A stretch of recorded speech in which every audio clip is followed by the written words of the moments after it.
semana 42, 4 de mayo del año 2020, del año del Señor 2025. Apocalipsis capítulo 15. En esta maraña, porque es una maraña, porque es una forma muy interesante de redactar, en la disposición del Espíritu Santo de tratar de ofrecernos algo bien comprensible. El Espíritu de Dios se esmeró por darnos todas las figuras posibles que pudiéramos ir viendo durante todo lo largo del texto, para que pudiéramos entender básicamente 3 o 4 acontecimientos.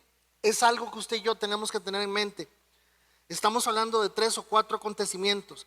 Y cuando entramos al capítulo 15, en el repaso de la semana anterior, obviamente nos acordamos que Juan ve, y por alguna razón que no sabemos, Juan no dice, y vi al Señor, y vi a Jesús, y vi a alguien vestido de blanco, con corona de oro y con una hoz en la mano. Claro, yo creo que eso parece una sica, sí, parece una sica. Y fíjense que el apóstol Juan inicia estos versículos de la semana pasada explicando que este hombre, el cual a todas luces estamos hablando del Señor, también está como sentado en la nube, lo cual que esté sentado en la nube, les decía la semana pasada, es algo que lo hace muy interesante. Que esté sentado en la nube nos hace pensar que está reinando, nos hace pensar que está viendo las cosas, pero también nos hace pensar que sentado en la nube significa que algo está esperando. Dijimos la semana pasada que al estar ahí, de un pronto a otro, un ángel que viene del templo, allá atrás se ve el templo, se viene del templo, le indica, le dice, mire, llegó la hora. Llegó la hora, y entonces el hombre se levanta y empieza a cosechar. El Señor empieza a cosechar, y para no hacerlo largo y para no hacerlo feo y largo, el Señor empieza a cosechar los que son de Él. Ahora, hay toda una discusión de esta gente que el Señor está cosechando, porque estamos hablando de que los acontecimientos que se están dando específicamente, como ya lo dije, a partir de 4 o 5 eventos. Número 1, el mundo entra desde el momento de la resurrección del Señor, el mundo entra en la condición de tiempos finales. Exactamente a la resurrección del Señor marca el inicio de los tiempos finales. Número 2, se desatan una serie de elementos que se exacerban, se salen de sí. Las guerras, la maldad, la economía, las enfermedades, los terremotos, como lo hemos visto hasta el día de hoy, eso es lo que nos está mostrando.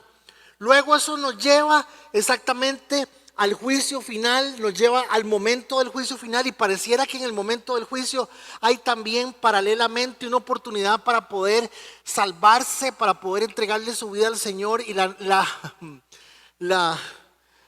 el deseo de Dios, el deseo del Señor es que usted se saque el cassette de la cabeza de la religión, porque muchas veces la condición del ser humano está en función de lo que el mismo ser humano ha tratado de interpretar con relación a su propia vida. Y es muy complejo, es muy difícil, porque de alguna forma, tarde o temprano, su cerebro, su cabeza, su corazón va a colapsar, ¿Por qué va a colapsar? Porque usted ha dependido de una religión, usted ha dependido de un sistema, usted se hizo evangélico, usted se hizo católico, entonces en usted no hay genuinamente una experiencia de Dios real. Y eso es lo que el Señor viene tratando de hacer, abriéndole los ojos a la gente. Entonces se dan una cantidad de manifestaciones y de cosas impresionantes, porque hay gente que solo así se va a impresionar. Aún así dice la Biblia que hay momentos en que la gente ni así, ni viendo milagros. Cuando estamos aquí tenemos que entender que esta gente que el Señor está cosechando son sus hijos. El Señor está pasando, recogiendo la cosecha de sus hijos. ¿Quiénes son los de este momento? Los de esa generación, la iglesia, la iglesia vigente en ese momento. Es muchas de las discusiones que hay. Aparece otro ángel y ese ángel con el poder de hacer fuego busca otro ángel y le dice: vaya ayude porque inmediatamente esto se recoja. Sigue el siguiente ángel, porque lo que el Señor no recoge va a morir. Y claro,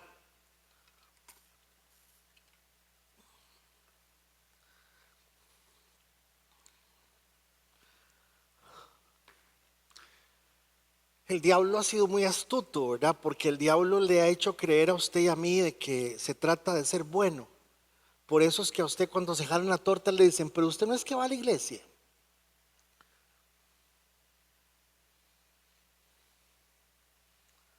Pero usted no es que es tal cosa y tal otra. Oiga el pastor lo que está diciendo, me dicen a mí a cada rato, cierta amiga que está por aquí.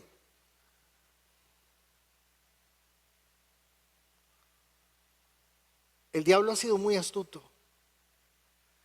El diablo le ha hecho creer a las personas que están bien,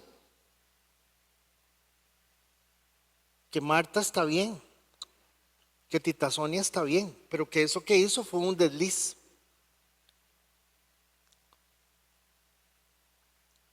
Y lo que el Señor está tratando de hacer es de formar la vida de Jesús en nosotros para lo que Él necesita, que es lo que cuesta entender. Y cuando yo les digo a usted que el Señor recoge lo suyo y que los demás ángeles, lo que dice la palabra es que el nivel de sangre era, dice, 300 kilómetros, y que la sangre de la gente llegaba a los estribos de los caballos.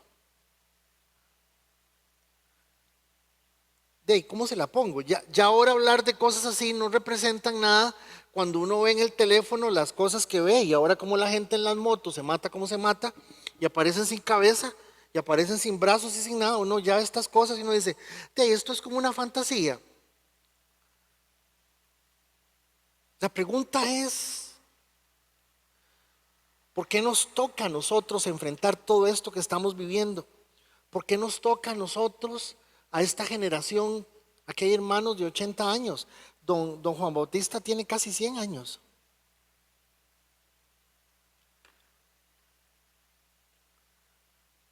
Y sean gente que me dijo en algún momento, cuando Tista se vaya, y ya se fueron ellos.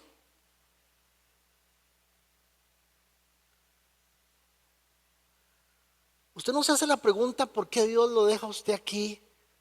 Si usted, yo tengo una teoría. Teoría número 1: Dios no se lo ha llevado a usted por causa de algo que Él necesita que usted haga. Teoría número 2: Dios no se lo ha llevado a usted porque usted es bueno pero no es salvo. ¿Me escuchó?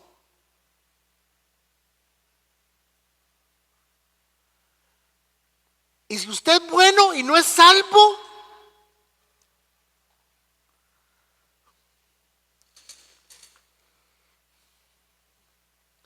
y ser bueno y no ser salvo es facilísimo.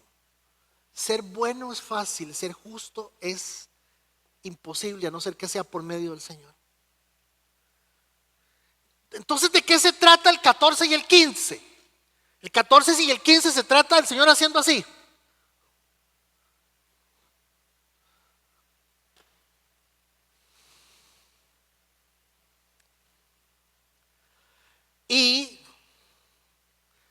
Y nosotros tenemos el Espíritu Santo. Nosotros tenemos el Espíritu Santo. Nosotros no tenemos una nube. Si en este momento bajar una nube a la altura de la verdulería y quedar ahí en la verdulería y la nube se mueve para acá, todo el mundo va y se hinca ahí seguramente. Mañana hay que hacer culto aquí, lunes, martes, porque la nube ahí la gente se pone como loca. Si con solo hacer una mancha en la pared, ya dicen que están viendo a la Virgen y a la Jesús y a cuánta cosa quieren ver. Vean, hermanos, estamos hablando de la salvación de sus vidas y la mía. La salvación es la vida de Dios. El primer hombre que Dios diseñó en comparación con nosotros es esta la diferencia. Porque este hombre caminaba con el Señor, hablaba con el Señor, dependía del Señor, pero este hombre no estaba metido en ninguna religión, ni iglesia, ni nada. Este hombre no tenía ninguna cosa extraña, ni hacía nada. Este hombre simplemente sabía que Dios era el creador de las cosas, que Él era la imagen de Dios y que Él estaba ahí con la bendición de Dios y que sobre Él había un ser supremo, superior, creador de todo. Nosotros estamos por aquí. Y claro, cuando usted llega al capítulo 15, que presenta la revelación que está mostrando el capítulo 14, para poder entrar al capítulo 16, las visiones que Juan está viendo, lo que están anticipando es el triunfo final del Cordero con las personas que son salvas. La salvación no es un seguro contra incendios. La salvación es que usted, el día que le entrega su vida al Señor, más bien, perdonen, lo dije mal, el día que Dios lo salva a usted, ese día inicia un proceso del Espíritu Santo en usted, donde lo que Dios hace es transformarlo y llevarlo a la estatura del Señor, para que usted sea salvo desde aquí. Y que el Espíritu Santo en usted, a través de su corazón, a ver, en la psicología existe una teoría que se llama la teoría de la personalidad. Entonces, por los años que sean, los psicólogos han tratado de mostrar que don Quique Arias tiene una personalidad diferente a la de don Jorge Loría. La de don Jorge Loría es una personalidad entonces diferente. Para el Señor simplemente lo que Él dice es: yo tengo gente que está siendo procesada por el Espíritu Santo y gente que no.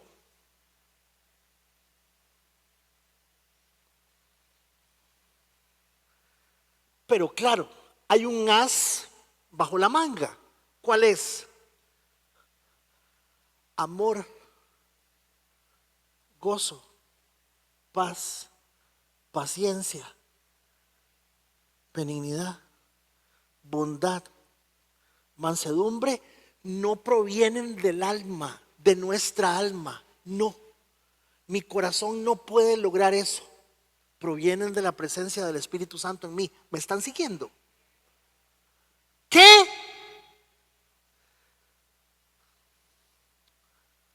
No se puede. Dios se guardó derechos de creación. Se llaman derechos de creación.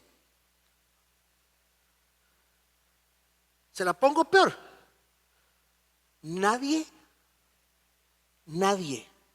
que no tenga el Espíritu Santo puede amar a otra persona. No se puede.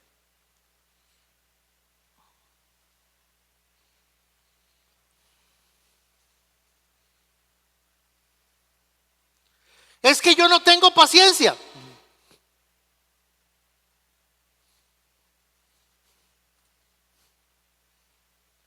Porque la paciencia no es una condición psicológica, mental, intelectual, en la cual yo me lleno con el famoso mindfulness, y estando en ese momento de mi vida, yo reacciono y pienso para adentro. Contando de 100,000 para atrás, yo me calmo y me tranquilizo.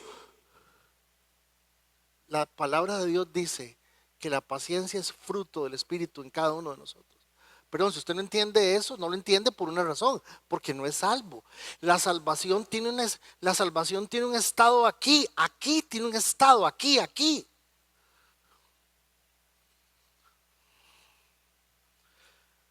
Es que yo soy muy pasivo. También la palabra de Dios dice que usted es una persona que va, cada uno de los frutos del Espíritu tiene una condición activa y una pasiva.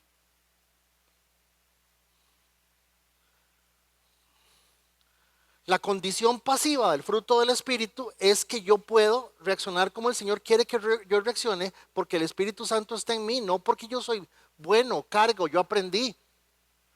No confunda cultura y educación con la obra del Espíritu Santo en usted. Ninguno de nosotros tiene paciencia, ninguno. Todos somos un montón de egoístas y aquí me dicen amén por las buenas, todos. La manifestación del egoísmo en cada uno de nosotros es mi propio egoísmo, punto. Por eso la palabra de Dios nos dice a todos, tranquilos, el Espíritu Santo va a poner en usted amor, gozo, paz. Oiga, gozo, ¿cómo gozo? Y a la gente se le va la plata buscando el gozo. Paz. Entonces el capítulo 15 es un capítulo, el capítulo 15 es una joya, es una pintura. El capítulo 15 es una pintura que, por cierto, me quitaron una copa de aquí. ¿Quién la haría?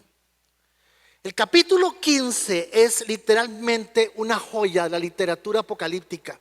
El capítulo 15 inicia diciendo: luego vi en el cielo otro maravilloso suceso. De hecho, Juan dice que es otro maravilloso suceso de gran importancia. 7 ángeles sostenían las últimas 7 plagas que completarían la ira de Dios. 7 ángeles, claro, el otro la tiene por detrás, seguramente, la tiene agarrada por detrás, así la copa.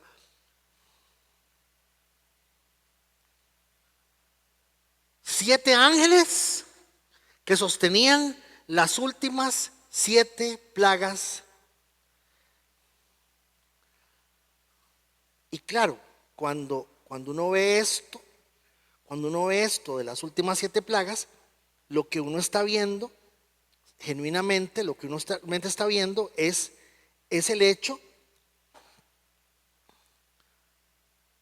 de que ellos se ven muy sonrientes, porque para las plagas no son para nosotros.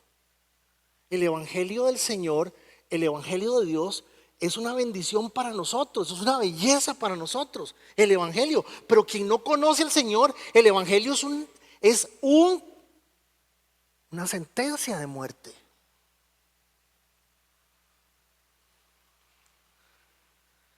Entonces, a partir del capítulo 15, lo que Juan está viendo,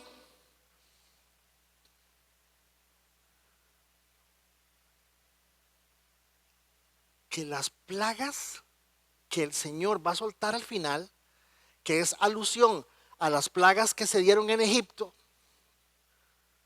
no es otra cosa que la misericordia de Dios en función, dándole la oportunidad ya a la última gente. Ahora, son 7 plagas. Ahora, ¿por qué 7 plagas?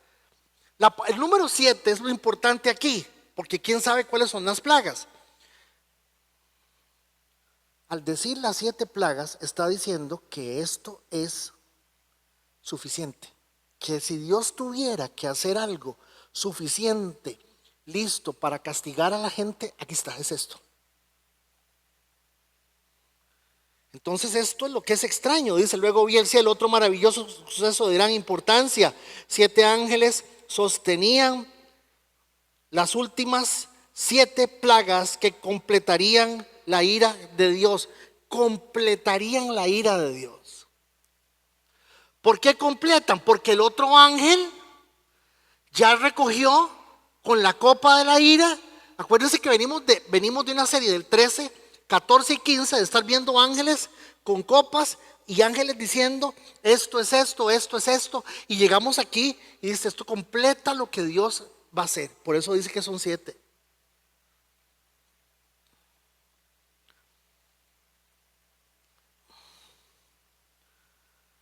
Acto seguido, Juan cambia la mirada y dice: vi delante de mí algo que parecía un mar de cristal mezclado con fuego.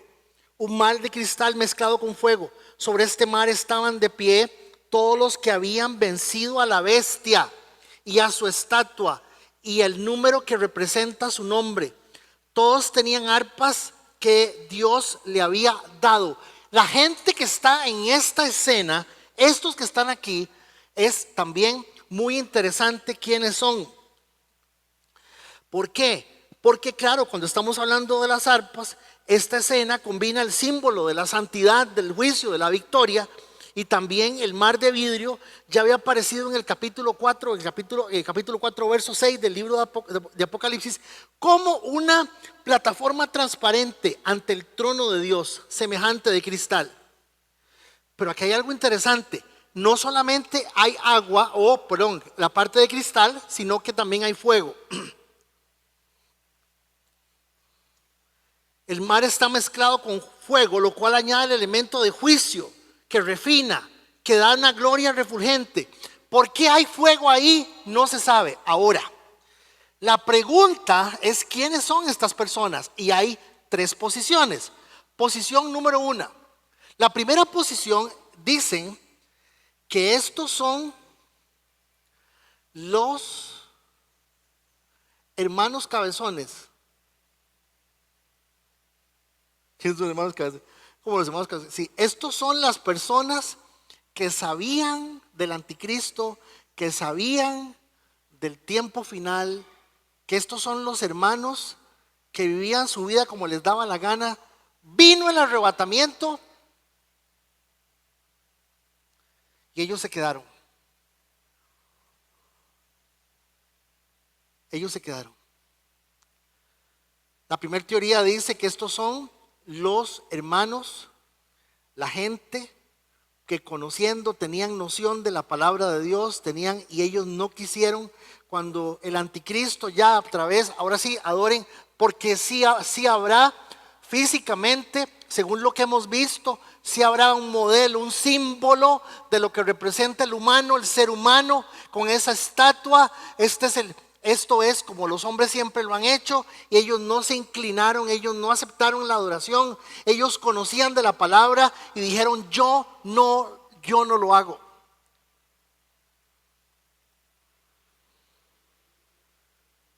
Y ahí están con la cabeza. Quiere decir que les cortaron la cabeza. Primera teoría. Segunda teoría. La segunda teoría dice que la gran mayoría de estas personas del versículo 2 del capítulo 15 son los judíos, son pueblo judío que reconoce al Mesías. Pueblo judío que reconoce al Mesías.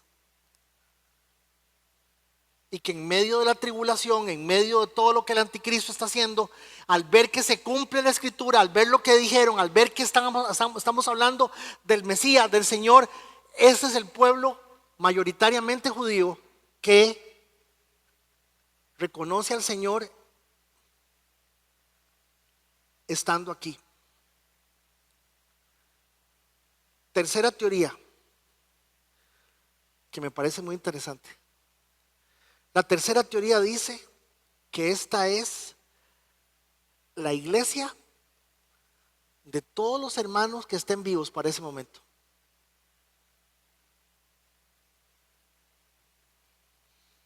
¿Por qué? Porque no hubo arrebatamiento. No hubo. El tema del arrebatamiento, recuerden que lo hemos hablado ya, el tema del arrebatamiento tiene su soporte en la escritura y lo tiene bastante.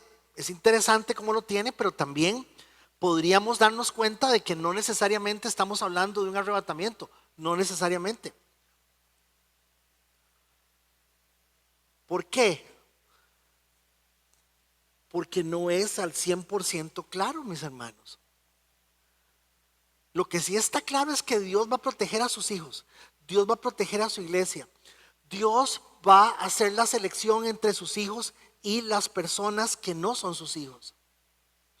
Entonces, ¿quiénes son estas personas?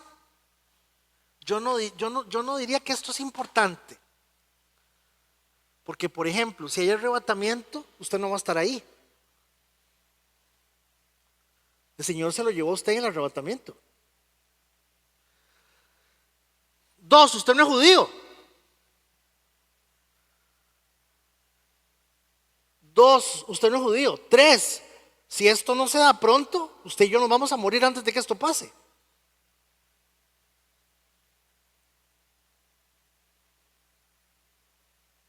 Pero sí habrá un momento en que los hijos de Dios que vengan directamente de la tribulación se van a parar delante de Dios con arpas para darle honra y gloria al Señor. Lo que sigue para mí es lo más valioso y lo más importante. Vi delante de mí algo que parecía un mar de cristal mezclado con fuego. Vea. Sobre este mar estaban de pie todos los que habían vencido a la bestia, a su estatua y al número que representa su nombre. Punto, ahí está.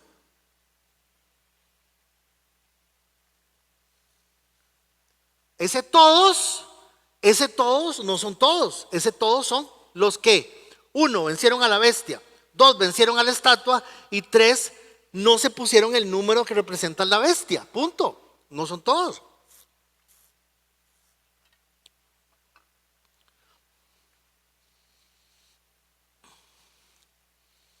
Pero sí son todos los que se opusieron a la bestia. Verso 3. Entonaban el canto de Moisés, siervo de Dios, y el canto del Cordero. Entonaban. ¿Qué estaban haciendo en el mar de cristal? Ahí, ¿qué estaban haciendo? Entonaban el canto de Moisés, siervo de Dios, y el canto del Cordero. Grandes y maravillosas son tus obras, oh Señor Dios, el Todopoderoso. Justos y verdaderos son tus caminos, oh Rey de las naciones. Entonces aquí, claro, la canción es lindísima. Es grandes y maravillosas son tus obras. Qué belleza, claro, es la que cantamos. Pero es que hay un asunto con la canción. Hay un tema con la canción. Y el tema con la canción es que si estos son los que vienen de la tribulación, de no adorar, note, vencieron a la bestia. O sea, son los hermanos que reconocieron que el humanismo, son los hermanos que reconocieron que no se trata de ser feliz. El humanismo le vende a usted la idea de que usted está aquí para ser feliz. Usted no está aquí para ser feliz, usted está aquí para honrar a Dios y para ver la gloria de Dios en su vida. Pero qué aburrido es, soy muy aburrido. No, usted no entendió. Cuando usted entiende que usted está aquí para honrar a Dios, usted no se imagina que entre más honre usted a Dios, más lleno va a estar usted de gozo y de lo que necesita en su vida. El Señor es mi, nada me. O sea, es un principio. Entonces aquí hay algo que está medio turbio con la canción. Porque la canción sí es un himno de, victoria, claro que sí. Y nosotros en castellano encontramos una letra muy significativa, muy linda para la canción. Y ¿quién no te temerá, oh Señor, y glorificará tu nombre? Claro, bellísimo, y cantar eso. Y la canta uno lento y despacio. Hay una versión en salsa que es impresionante, como está muy linda. Pero resulta y sucede que la canción es el cántico de Moisés y del Cordero. Lo que genuinamente está pasando, entonaban el canto de Moisés, siervo de Dios, y el canto del Cordero. Nos está diciendo que lo que ellos están viviendo, ¿quiénes? Los que están en el mar, los que están con las arpas, los que están parados en un mar de cristal con el fuego, lo que están viviendo es, porque el texto lo dice, ¿quién no te temerá, oh Señor, y glorificará tu nombre? Pues solo tú eres santo. Todas las naciones vendrán y te adorarán delante de ti, porque tus obras de justicia han sido reveladas. Lo que ellos están diciendo es lo que nosotros pasamos, es lo que estamos cantando. Entonces, fíjense el canto. Vámonos al canto simplemente. Recuerde quién está cantando. Están cantando la gente que viene de la tribulación, que no se dejaron poner el sello.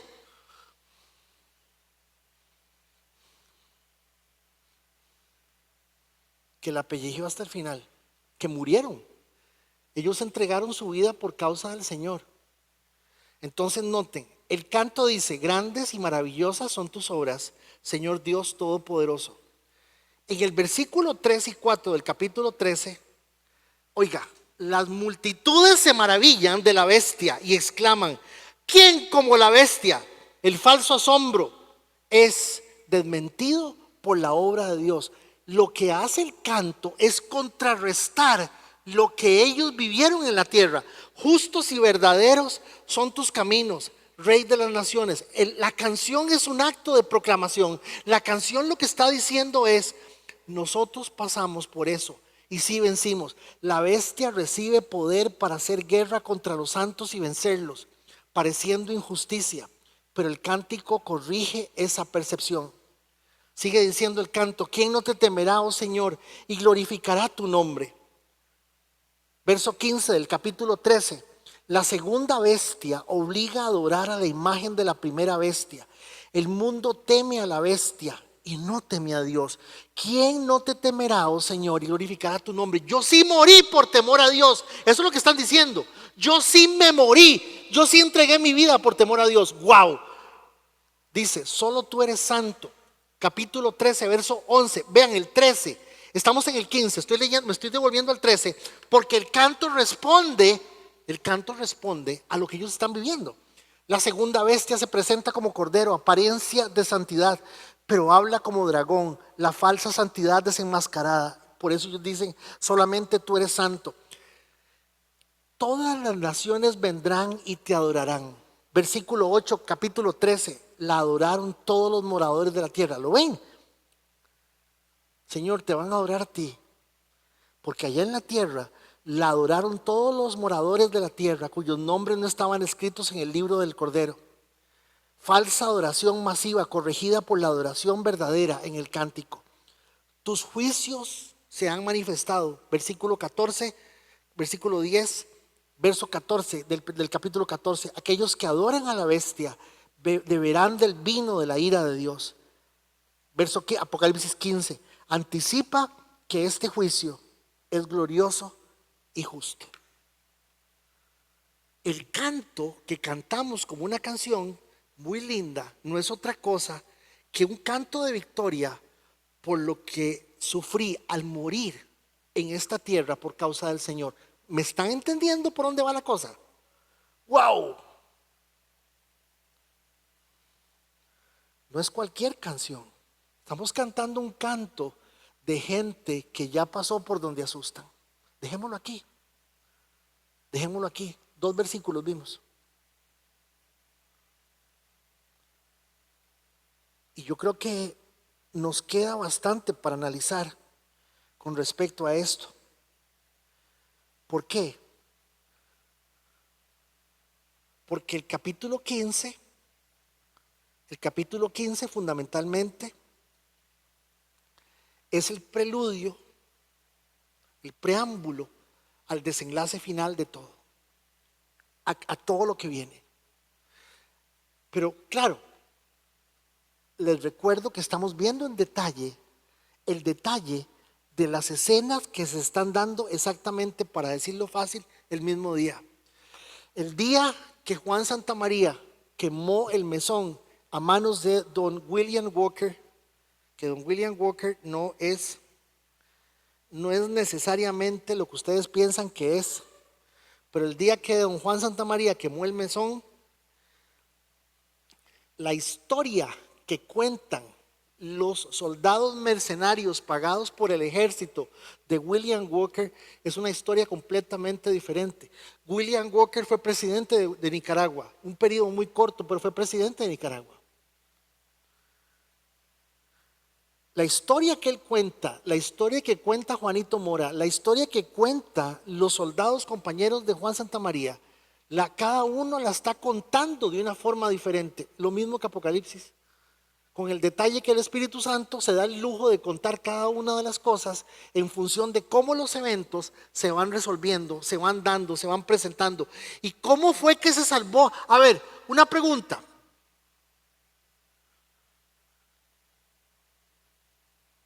Mis hijos no creían en nada y hubo arrebatamiento y ellos se quedaron. Tranquilo, vienen en el otro viaje. ¿Cuál viaje? Ese. ¿Lo ven? Ok, no hay arrebatamiento. Digamos que no, que eso es una figura teológica que se dio para poder ayudar. Después les explico todo el detalle, pero ok. ¿Qué está pasando? Que se está cumpliendo lo que la palabra de Dios dice. La palabra de Dios dice que esos son los tiempos en los cuales el ser humano iba a llegar al punto máximo del control y el poder del mundo y que iba a lograr equilibrar el mundo y que cuando ese ser humano dijera paz y prosperidad y todo el mundo avanzara, Israel, China, Rusia y Estados Unidos dijeran wow, este es el mundo ideal, un solo gobierno, un solo mundo, llegó la hora. No, Israel no. ¿Cuál Israel no? Estamos hablando del Israel de Poncio Pilato, el Israel que crucificó al Mesías. Claro que sí.